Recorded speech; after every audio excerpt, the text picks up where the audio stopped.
ওখানে একজন অমুসলিম ভাইকে দেখা যাচ্ছে। হ্যাঁ ভাই, আপনার নাম আর পেশাটা দয়া করে বলবেন।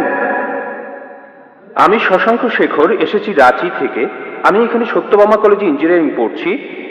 স্যার, আজকের অনুষ্ঠানে আপনার লেকচার শোনার পর ইসলাম ধর্ম আর মুসলমানদের সম্পর্কে আমাদের ভুল ধারণা দূর হয়ে গেছে।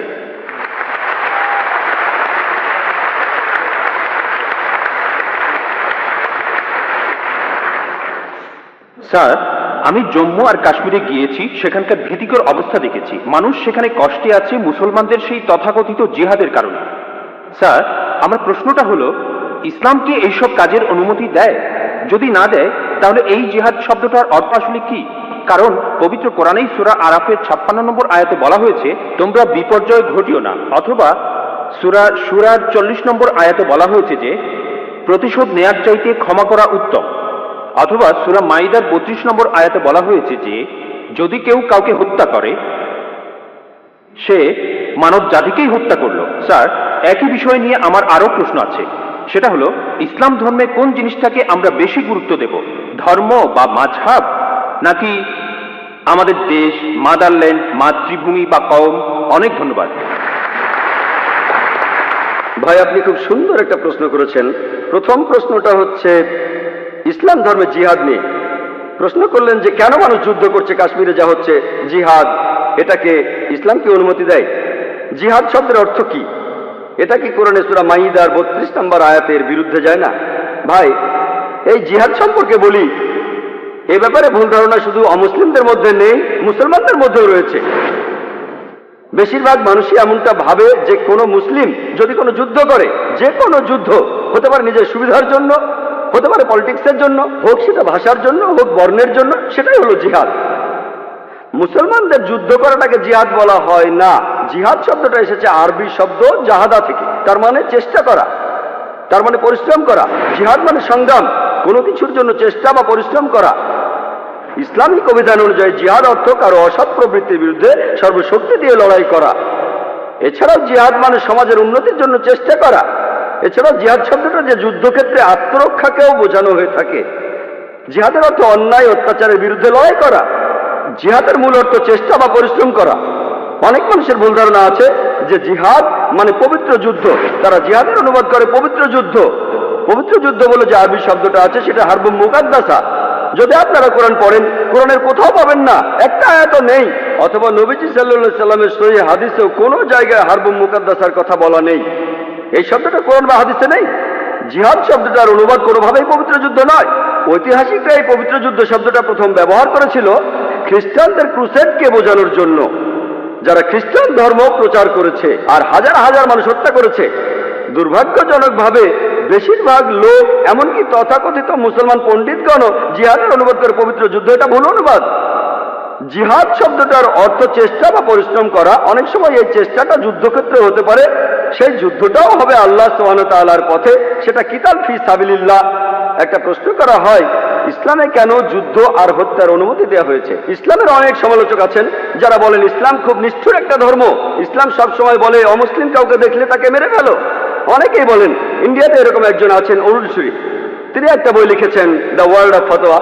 তিনি সূরা তাওবার 5 নম্বর আয়াতের উদ্ধৃতি দিয়ে বলেছেন যে কোরআন বলছে কোন কাফিরদের যেখানেই পাবে, ব্র্যাকেটে হিন্দু, তাদেরকে হত্যা করবে।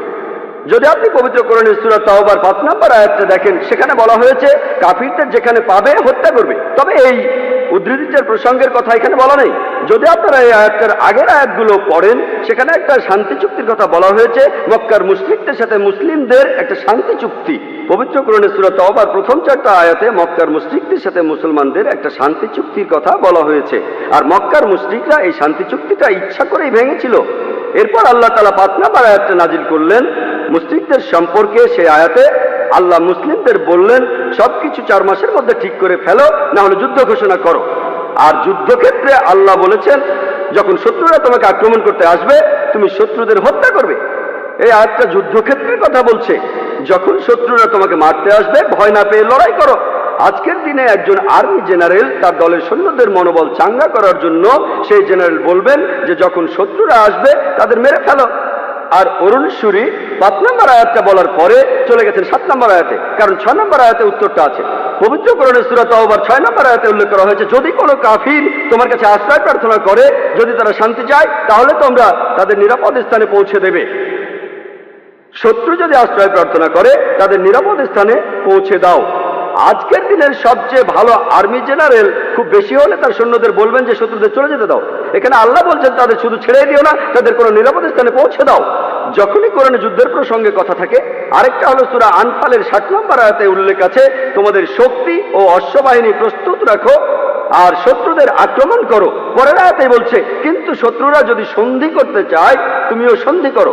তাহলে যে আয়াতগুলোতে যুদ্ধের কথা বলা হয়েছে, তার পরের আয়াতেই বলছে যদি তারা শান্তি চায়, শান্তিই ভালো।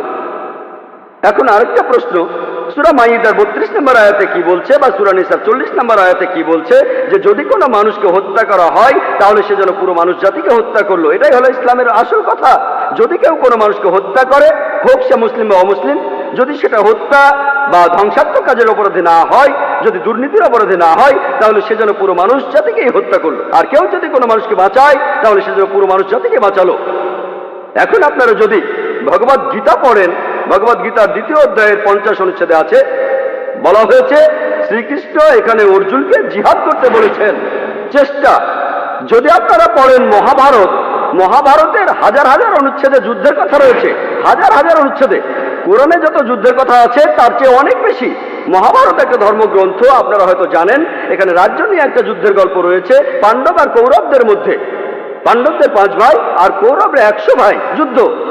আর ভগবদ গীতা হলো মহাভারতের অংশ। 18টা অধ্যায় কৃষ্ণের কথা। প্রভু তিনি উপদেশ দিচ্ছেন অর্জুনকে। অর্জুন বলছে, এটা আছে ভগবদ গীতার 1 নম্বর অধ্যায় 42 থেকে 46 অনুচ্ছেদে, আমি আমার আত্মীয়দের সাথে যুদ্ধ না করে নিরস্ত্র অবস্থায় এই যুদ্ধক্ষেত্রে মরে যাব। কিভাবে জ্ঞাতি ভাইদের সাথে যুদ্ধ করব? কৌরবরা আমার জ্ঞাতি ভাই, যুদ্ধ না করে আমি বরং যুদ্ধক্ষেত্রে নিরস্ত্র অবস্থায় মরে যাব। ঠিক তখনই শ্রীকৃষ্ণ জানেন তিনি কি বলেছিলেন? 2য় অধ্যায় 2 আর 3 অনুচ্ছেদে আছে, তোমার মনে এমন অশুদ্ধ চিন্তা এলো কিভাবে? এটা একটা পাপ। তুমি এতটা দুর্বল হলে কিভাবে? তোমার হৃদয় দুর্বল হলো কিভাবে? শ্রীকৃষ্ণ নিজেই বলেছেন যে অর্জুনের চিন্তাটা ঠিক নয়, এটা অশুদ্ধ চিন্তা, এটা একটা পাপ। এটা করলে তুমি স্বর্গে যেতে পারবে না, তুমি বেহেশতে যেতে পারবে না। এরপরে ভগবদ গীতার 2য় অধ্যায়ের 31 থেকে 33 অনুচ্ছেদে আছে, শ্রীকৃষ্ণ তিনি বলেছেন, তিনি অর্জুনকে বলেছেন যে ক্ষত্রিয়দের দায়িত্ব হলো যুদ্ধ করা। যদি যুদ্ধ না করো তাহলে স্বর্গে যেতে পারবে না, আর যুদ্ধ না করলে তুমি একটা পাপ করবে।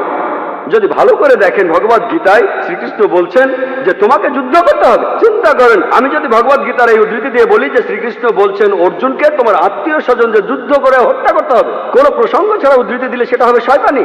আর প্রসঙ্গটা বললে শ্রীকৃষ্ণ অর্জুনকে বলছেন যদি তোমাকে লড়তে হয় মিথ্যার বিরুদ্ধে, সত্যের জন্য, তুমি যে কারো বিরুদ্ধে যুদ্ধ করো, এমনকি সে যদি আত্মীয় হয়। প্রসঙ্গটা বললে অনুচ্ছেদটা যুক্তি আছে। যখন ন্যায় বিচারের জন্য যুদ্ধ করছেন, যদি সেটা আত্মীয় স্বজনের বিরুদ্ধে যায়, তাতে কোনো সমস্যা নেই। ভগবদ গীতা আর মহাভারতে এই কথাটাই বলা হয়েছে, সত্যের পক্ষে আর মিথ্যার বিরুদ্ধে যুদ্ধ।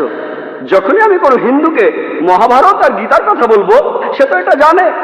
সে বলবে না, মহাভারত আর গীতায় সত্যের সাথে মিথ্যার যুদ্ধের কথা বলা হয়েছে। আর ঠিক এরকম কথাই আছে পবিত্র কোরআনে। তাহলে মহাভারত আর গীতার উদ্ধৃতিগুলো শুনলে আপনি কোরআনকেও বুঝতে পারবেন।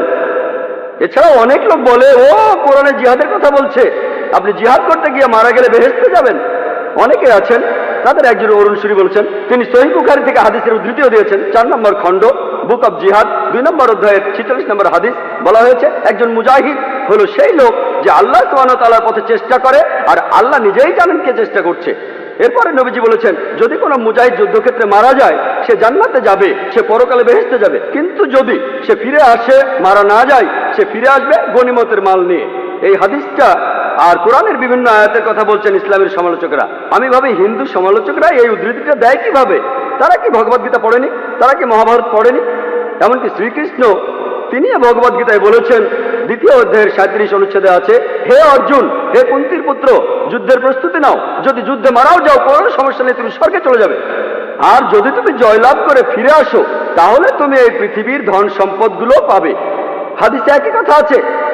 তাহলে কৃষ্ণ যখন অর্জুনকে বলছে যুদ্ধ করো, সমস্যা নেই, যদি মারা যাও স্বর্গে চলে যাবে, যদি যুদ্ধে জিতে ফিরে আসো তুমি অনেক ধন সম্পদ পাবে।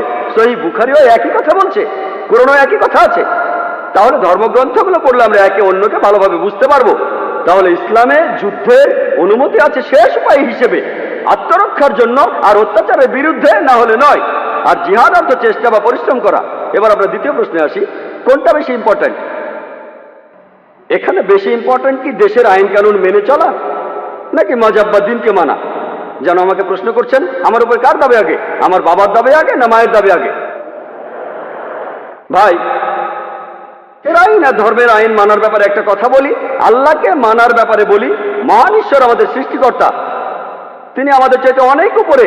ঈশ্বরের আইন মেনে চলাটা আমাদের কাছে সবচেয়ে ইম্পর্টেন্ট, অন্য যে কোনো আইনের চাইতে। সে আইনটা যেই লিখুক না কেন, যেই লিখুক না কেন। তবে আমি একজন ইন্ডিয়ান, আমি জানি যে ইন্ডিয়ার সংবিধানে এমন কোনো আইন নেই যেটা ইন্ডিয়ার কোনো মুসলমানকে তার ধর্ম পালন করতে বাধা দেয়, কোনো বাধা নেই। সত্যি বলতে ইন্ডিয়া এমন একটি দেশ যার সংবিধানে লেখা আছে যে ইন্ডিয়ার নাগরিক, তাদের জন্য এটা জন্মগত অধিকার যে তারা তাদের ধর্ম পালন করতে পারবে। আমিও সে কাজই করছি।